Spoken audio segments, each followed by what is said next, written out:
नमस्कार, कैसे हैं आप लोग। मेरा नाम राज और कोऑपरेटिव सोसाइटीज के act, bylaws, rules, regulations, policies, अलग अलग नोटिफिकेशंस, जीआरएस के बारे में हम डिस्कस किया करते हैं। आज हमारे पास में एक बहुत इंपॉर्टेंट टॉपिक है, पगड़ी सिस्टम के बारे में आज हम डिस्कस करेंगे। पगड़ी सिस्टम क्या है और उसकी वजह से क्या तकलीफ हो सकती है, टेनेंट के साइड क्या है, लैंडलॉर्ड के साइड क्या है और गवर्नमेंट क्या सोचती है। Recently there has been an announcement from the government saying that there is a need to do the restructuring of the pagdi system and उसके हिसाब से जो बिल्डिंग्स की रीडेवलपमेंट जल्दी हो पाए, फास्ट ट्रैक कोर्ट सेटअप हो पाए और इतने सारे जो पेंडिंग केसेस है उसको जल्दी से जल्दी रिजॉल्व किया जाए। और सबसे इम्पोर्टेंट चीज ये है कि जो लाइफ्स ऑफ द पीपल है वो इम्पोर्टेंट है, वो उसको कोई थ्रेट नहीं हो, क्योंकि बिल्डिंग्स बहुत पुराने हो गए, 50 साल हो गए, 60 साल हो गए, 70-80 साल हो गए।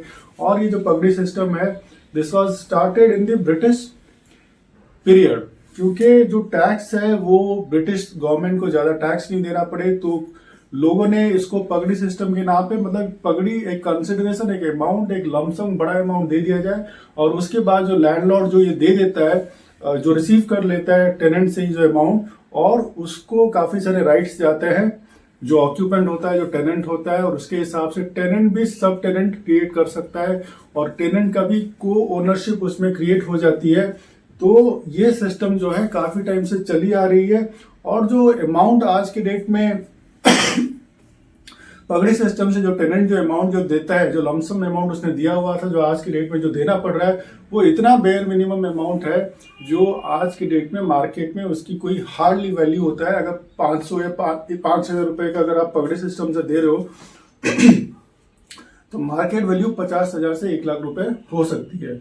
तो इस एंगल से देखेंगे तो लैंडलॉर्ड को इस हिसाब से लॉस है, गवर्नमेंट को भी इस हिसाब से काफी चीजें ठीक नहीं है, और जो टेनेंट है शायद उसको कहीं ना कहीं पे इसमें फायदा हो रहा है। मगर इसके दूसरे एंगल से भी अगर देखेंगे, जो लाइफ्स ऑफ द पीपल है, एक डर का जैसा माहौल है कि बिल्डिंग कब टूटेगी, कई सारे इंसिडेंसेस भी हो चुके हैं।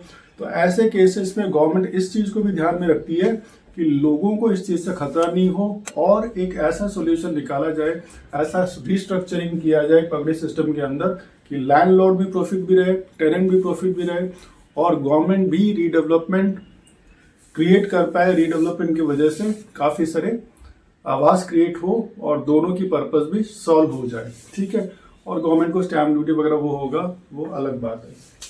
ठीक है, तो ये आज हमने डिस्कस किया। अभी स्टार्टिंग हमने किया कि गवर्नमेंट ने अनाउंस किया, ये एंड करना है इस सिस्टम को, काफी जो लंबे टाइम से चला आ रहा है, 70-80 साल अभी हो गए।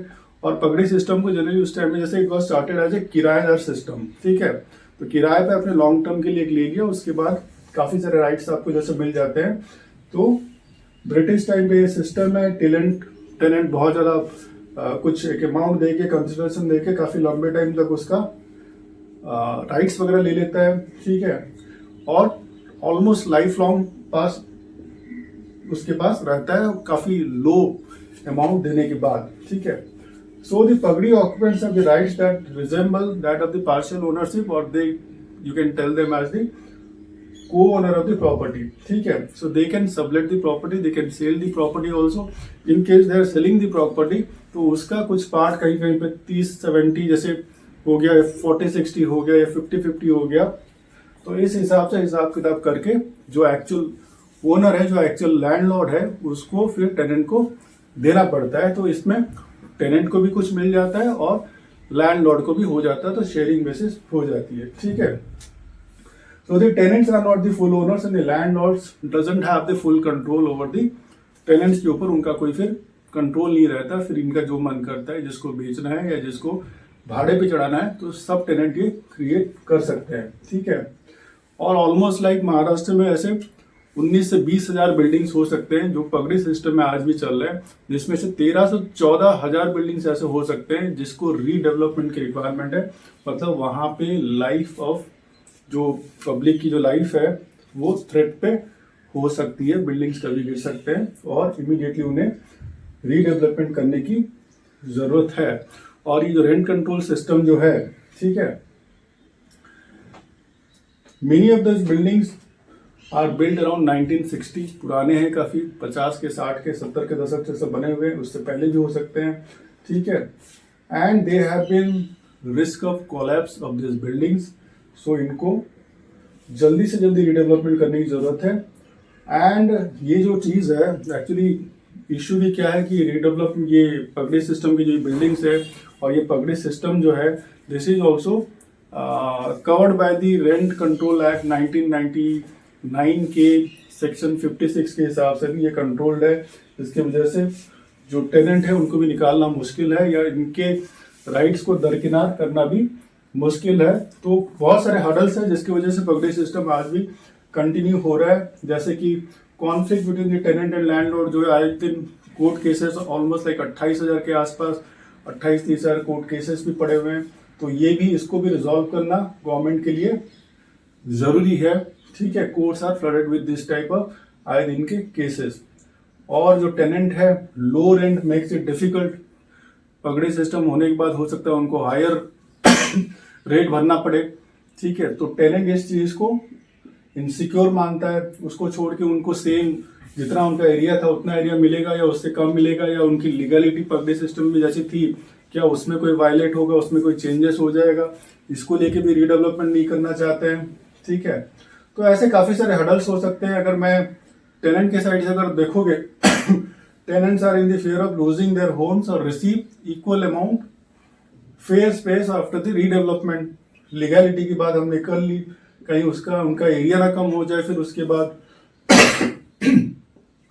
सो tenant are protected by the rent control law and pay extremely low rent, जो उनके बाद रीडेवलपमेंट के बाद शायद उनको ज्यादा भरना पड़े, जो शायद वो उसके फेवर में नहीं है। ठीक है, and the low rent makes it difficult. अगर जब आप रीडेवलपमेंट में जाओगे, जो रीडेवलपमेंट करके देगा फिर उनको आपको रीसेटलमेंट भी करवाना पड़ेगा जो टेनेंट्स थे। अब इस केस में जो लैंडलॉर्ड है उसको उतना पैसा नहीं मिल रहा है एज यूजुअल, जैसे अदर प्रोजेक्ट्स में होता है रीडेवलपमेंट के केसेस है, तो वो उतना भी कंपेंसेट नहीं करना चाहेगा क्योंकि उसको इनकम ही कम है। और वो रीडेवलपमेंट करने के टाइम में अगर इनका रिहेबिलिटेशन कराए और वहां पे अच्छा खासा रेंट इनको भर के इनके लिए देना पड़े तो वो भी एक प्रैक्टिकल इश्यूज है। तो उसके वजह से भी थोड़ा सा फेयर कंपेंसेशन इनको जो लैंडलॉर्ड है और ओनरशिप राइट्स के इश्यू है उसके वजह से भी वो नहीं करना चाहते हैं। तो रीडेवलपमेंट ये सारे इश्यूज हैं जिसको लेके गवर्नमेंट लिटिल सीरियस है और इसीलिए restructuring of the pagdi system करने की जरूरत है, थोड़ा सा उसमें फेयर प्ले करने की जरूरत है और ऐसी कुछ सोल्यूशन निकाला जाए कि दोनों एंड में फेयर प्ले हो जाए, इसका भी ठीक हो जाए उसका भी ठीक हो जाए और सिस्टम कंटिन्यू हो जाए। सो टेनेंट को तो उतना स्पेस मिल जाएगा, उतना फ्लोर स्पेस मिल जाएगा जितना as of now what government is planning. ठीक है, व्हाट दे ऑक्यूपाई नाउ, अभी आज की डेट में जो उनका पास है उनको तो मिल जाएगा। और लैंडलॉर्ड को फ्लोर स्पेस मिल जाएगा based on their land ownership entitlement. ठीक है, उसको छोड़ के लोअर इनकम के जो ग्रुप है या इकोनॉमिकली वीकर सेक्शन है उनके लिए थोड़ा सा एडिशनल इंसेंटिव्स वगैरह उनको मिल जाएगा, उनकी फाइनेंशियल स्टेटस को देखते हुए उनकी उसको कंसिडर करते हुए। And if the developer can not use the full permissible area of the FSI then the remaining balance will be given as TDR, transfer development rights. ठीक है, and the government plan for the fast track courts वगैरह boss like 28,000 से 30,000 cases है, this has to be resolve as soon as possible. तो इसको भी resolve करने के लिए फास्ट ट्रैक कोर्ट्स बिठाए जाएंगे सो दैट जल्दी से जल्दी ये केसेस के निपटारा हो जाए। तो ये बहुत मेजर इश्यूज है जिसकी वजह से रीडेवलपमेंट आज तक पगड़ी सिस्टम वाले बिल्डिंग्स के रुके हुए हैं और पगड़ी सिस्टम की जो प्रिंसिपल है उसको भी थोड़ा रिस्ट्रक्चरिंग करने की जरूरत है। कुछ ऐसे कानून में थोड़ा सा बैलेंस किया जाए कि जो लैंडलॉर्ड है और जो टेनेंट है और जो सब टेनेंट है, जहां पे हम ट्राइपेटाइट एग्रीमेंट की बात कर रहे हैं उसमें भी फ्लेक्सिबिलिटी क्रिएट हो पाए, उसमें भी सबकी लीगल साइड स्ट्रॉन्गर हो पाए। So the landlords cannot remove the tenants at their will क्योंकि the section 56 of the Rent Control Act 1999 is protecting heavily or adequately to the tenants. ठीक है, in the redevelopment the tenant has right to shifting to the new building और the financial settlement, अगर उसको चाहे तो वो compensation भी मांग सकता है और redevelopment होने के बाद उस बिल्डिंग में उसके राइट से शिफ्ट करने के। ठीक है, tenants can sell their occupancy rights to someone, however the landlord has the first charge। अगर tenant बेच भी रहा है because he has been he has the co-ownership of the premises और द राइट्स। सो जब वो बेच रहे हैं, मगर फर्स्ट प्रेफरेंस किसको देना पड़ेगा? जो लैंडलॉर्ड है उसको देना पड़ेगा। And he will have the option for the best negotiation for getting the selling right से जो उसको मिलेगा, जो अमाउंट जो मिलेगा, वो बेस्ट हाईएस्ट ऑप्शन के लिए जा सकता है। टेनेंट, चिल्ड्रेन और द लीगल हेयर्स जो है वो ऑटोमेटिकली बन जाते हैं पगड़ी सिस्टम में, उनकी राइट्स बन जाती है ऑफ द को ओनरशिप। ठीक है। Step into their place after their passing. तो जो टेनेंट है उसके देहांत के बाद उसके जो बच्चे हैं, जो उसके लीगल हेयर्स हैं, उनको राइट्स मिल जाता है पगड़ी सिस्टम में कि वो भी सेल कर सकते हैं, वो भी भाड़े पे चढ़ा सकते हैं, वो भी सब टेनेंट वगैरह क्रिएट कर सकते हैं। Redevelopment would begin when the tenants come together. सारे जब टेनेंट्स ये राजी हो जाए, जब टेनेंट्स एग्री कर ले और टेनेंट्स बैठ के डिसाइड कर ले अभी इस बिल्डिंग की रीडेवलपमेंट करने की जरूरत है, और जब उनके सिग्नेचर्स वगैरह हो जाए, डेवलपर सिलेक्ट हो जाए, फॉर्मल एग्रीमेंट वगैरह हो जाए, साइन होने के बाद फिर प्रोजेक्ट फिर रजिस्टर होके महारेरा के अंडर में उसका रीडेवलपमेंट हो सकता है और महारेरा के रूल्स रेगुलेशंस के अंडर में आ सकता है। बेसिकली गवर्नमेंट ऐसी भी कुछ एक प्रोविजन निकालने की कोशिश करेगी, कर रही है, जिसके वजह से महारेरा के अंडर में ये आ जाए, एक हॉलिस्टिक सॉल्यूशन निकल जाए और महाराष्ट्र रेगुलेटरी